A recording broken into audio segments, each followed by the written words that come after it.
உயிரே உறவே தமிழே வணக்கம். Vels trade convention centre, Vels film city, Vels theatre ஆகிய 3 பிரம்மாண்டங்களின் திறப்பு விழா எனும் வரலாற்று சிறப்பு மிக்க இந்த நிகழ்ச்சியில் நான் பங்கெடுத்து கொண்டிருக்கிறேன் என்பது எனக்கு புரிகிறது. இங்கு வந்திருக்கும் அனைவருக்கும் அது புரிந்திருக்கும் என்று நினைக்கிறேன்.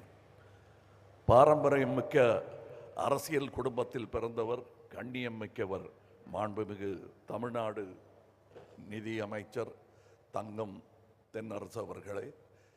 இது போக வேறு பொறுப்புகளும் அவருக்கு இருக்கிறது. இங்கே பேசி அமர்ந்த சண்முகம் ஐயா அவர்கள் இந்த அரங்கத்தில், குளிர் அரங்கத்தில் மட்டும்தான் அப்படி இருப்பார் என்று இல்லை. அவர் ரொம்ப கூல் அண்ட் கலெக்டட் மேன். அவர் இனிஷியலுக்கும் அதுக்கும் சம்பந்தம் இல்லை, இது அவருடைய குணாதிசயம். அவருடைய நட்பும் எனக்கு வெகு நாட்களாக உண்டு. அவர் ஒரு விழா எடுக்கும் பொழுது அங்கும் நான் சென்றிருக்கிறேன். அதுவும் ஒரு முக்கியமான கட்டம். தமிழகத்திற்கும் தமிழ் கல்விக்கும் அது முக்கியமான ஒரு கட்டமாக இருந்த நேரம். பல வெற்றியாளர்களை உருவாக்குகிற ப்ரீ கேஜி முதல் PhD வரை சுமார் 50க்கும் மேற்பட்ட கல்வி நிறுவனங்களை, குறைந்தபட்சம் ஒரு 50,000 பேர் இருக்குங்களா, அப்படி 50,000 மாணவர்கள் பயில்கிற கல்வி ஆலமரத்தை உருவாக்கி இருக்கிறார் திரு ஐஸ்ரீ கணேஷ் அவர்கள். அவரை மற்றவங்களுக்கெல்லாம் நான் பாராட்டி சொல்லிட்டேன். அவரை என்னன்னு சொல்கிறது, தம்பின்னு சொல்கிறதா, அது அப்படி நண்பர்னு சொல்கிறதா, அப்படி அழைத்தா சரியாக இருக்குமா? கல்வித்துறையில் யாரை கேட்டாலும் ஐஸ்ரீயா, அவரை எனக்கு தெரியுமே அப்படிம்பாங்க. கலைத்துறையில் யாரை கேட்டாலும் ஐஸ்ரீ என் நண்பர் என்பார்கள். அரசியலில் கேட்டால் கட்சி வித்தியாசம் இல்லாமல் ஐஸ்ரீ என் நண்பர் என்பார்கள். தவிர நானே உக்காந்துருப்பேன். எங்கள் நட்பை பற்றி பெருசாக நான் பறைசாற்றிக்கிறது கிடையாது. ஏன்னா எங்கள் நட்பு என்பது இவரிலிருந்து ஆரம்பிக்கவில்லை, இவரிலிருந்து ஆரம்பித்தது.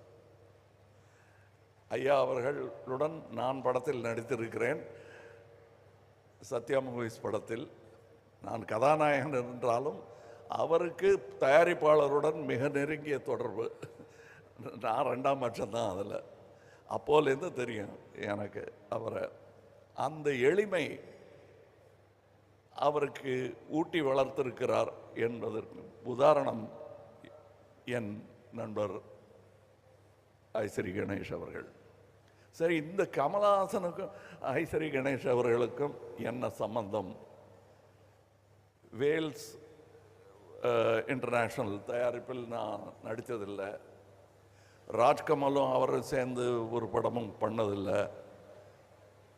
ஆனால் என்னையும் அவரையும் சேர்த்து பிணைக்கும் அந்த நட்பின் காரணம் என்ன? அந்த பிணைப்பின் பெயர் எம்ஜிஆர். எம்ஜிஆர் அவர்கள்தான் எங்களை நண்பர்களாக, சகோதரர்களாக மாற்றினார் என்றால் அது மிகையாகாது.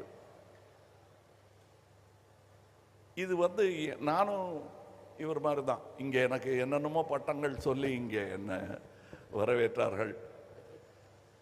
என்னுடைய உண்மையான அட்ரஸ் என்ன என்றால், நான் சினிமாவின் குழந்தை. எனக்கு சினிமாவை தவிர வேறு எதுவும் தெரியாது. அந்த வழியில் அது பண்ணிக்கிட்டே இருக்கும்போது கற்றுக்கிட்டது தான் எல்லாம். என் மொழியும் என் கல்வியும் இப்பொழுது நான் பெற்றிருக்கும் பட்டங்களும் எல்லாமே எனக்கு சினிமா கொடுத்தது தான். அப்படிப்பட்ட சினிமா ஏதோ தேஞ்சிக்கிட்டே இருக்கிற மாதிரி எனக்கு ஒரு பயம் ஒரு 20-25 வருஷத்துக்கு முன்னாடி வந்தது. ஏன்னா 17 ஃப்ளோர்களுடன் கூடிய ஆசியாவிலேயே மிகப்பெரிய ஸ்டூடியோ என்று இருந்தது. பார்த்து நான் எதிர் ஸ்டூடியோவிலேருந்து பொறாமப்பட்டிருக்கேன். சரவணன் சார்கிட்ட போய் சொல்லியிருக்கேன், ஏன் சார் நம்ம இன்னும் ஒரு 15-20 சொன்னால் நம்மது 20 ஃப்ளோர் வச்சோம்னா ஆசியாவிலே பெரிய ஸ்டூடியோ நம்ம ஸ்டூடியோ ஆகிடுமே அப்படின்னு சின்ன பையனாக இருக்கும்போது சொல்லியிருக்கேன். சரி, நீ பார்த்துப்பியா அந்த 10 ஃப்ளோருன்னு கேட்டார். இப்போ அந்த பொறுப்பு சுஷ்மிதா அவர்களுக்கு வந்திருக்கிறது. நீங்கள் பார்த்துக்க போகிறீங்க. நான் பயந்து ஐயையோ முடியாதுன்ட்டேன். நான் அப்போ சின்ன வயசு தான் நானும் தைரியமாக முடியாதுன்ட்டேன். ஆனால் நீங்கள் இவ்வளோ பெரிய பொறுப்பை ஏற்றுக்கிட்டு இருக்கீங்க. உங்கள் அப்பா காதில் கிசுகிசுத்துக்கிட்டு இருந்தேன். இன்னும் அமெரிக்கன் ஸ்டூடியோஸ் எல்லாம் நீங்கள் போய் பார்க்கணும், அதையெல்லாம் இங்கே கொண்டு வரணும். நான் பார்த்த அந்த 17ங்கிற அந்த நம்பரை தாண்டிட்டார், 20 போட்டார். இங்கே ஆசியாவின் மிகப்பெரிய ஸ்டூடியோ இன்று இங்கே இருக்கிறது.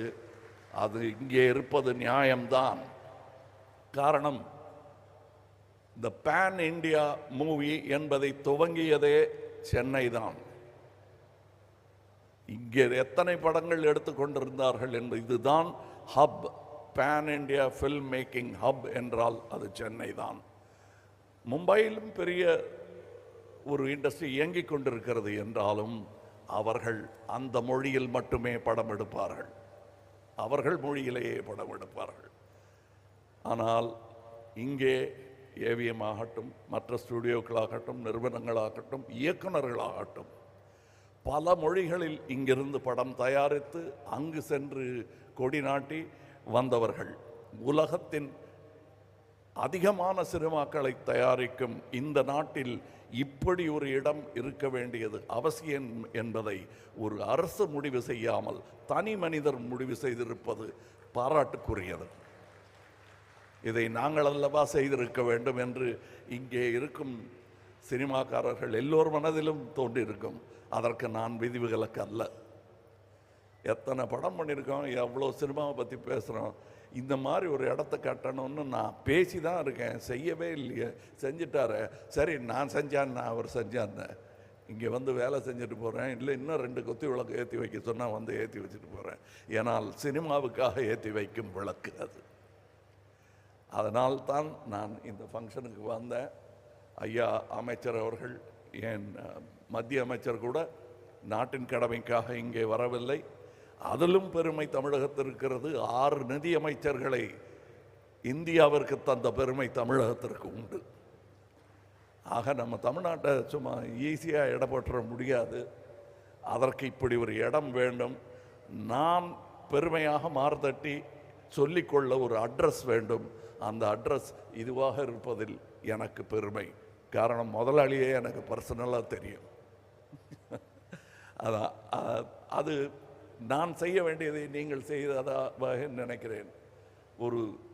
ஒரு சகோதரன் செய்ய மறந்ததை, இயலாமல் போனதை இன்னொரு சகோதரன் செய்திருக்கிறார் என்றே நான் பெருமையாக அதை நினைத்து கொள்கிறேன். இங்கே இன்னும் நிறைய வர வேண்டும். அதை நடத்துகிறவங்க கிட்ட தான் அதை பேசணும். ஆமாம், நிறைய இங்கே நாம் சினிமாவை கற்றோம். எங்கு கற்றோம் என்று சொல்ல எனக்கு தெரியல. நான் ஏவிஎம்மில் கற்றுக்கிட்டேன். அடுத்து இங்கே இருக்கார், நான் எங்கே கற்றுட்டேன்னு சொல்கிறதுக்கு நடராஜன் சார் இருக்கார். அவ்வளோதான் எனக்கு இன்ஸ்டிடியூஷன். இவங்க 2 பேரும் கிடைக்காம இருந்திருந்தால் நான் என்ன பண்ணியிருப்பேன்னு யோசிச்சு பார்த்தா கொஞ்சம் கால் நடுக்கமாக தான் இருக்குது. ஆனால் அந்த நடுக்கங்கள் வரும் தலைமுறைக்கு இல்லாமல் இருக்க நீங்கள் இங்கே சினிமா பயிலும் ஒரு அரங்கத்தையும் ஏற்படுத்த வேண்டும்.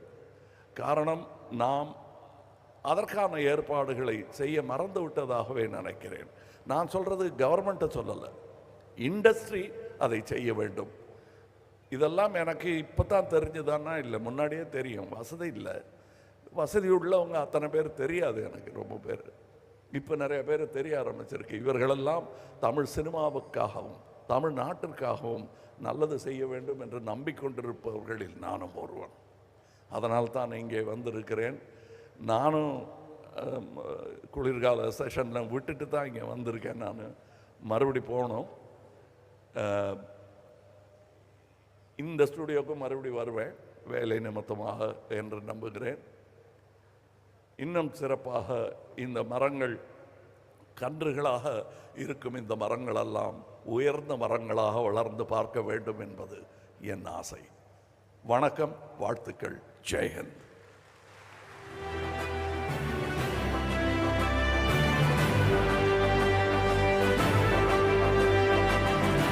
வாழ்த்துரை வழங்கிய உலகநாயகனுக்கு எங்கள் நன்றி.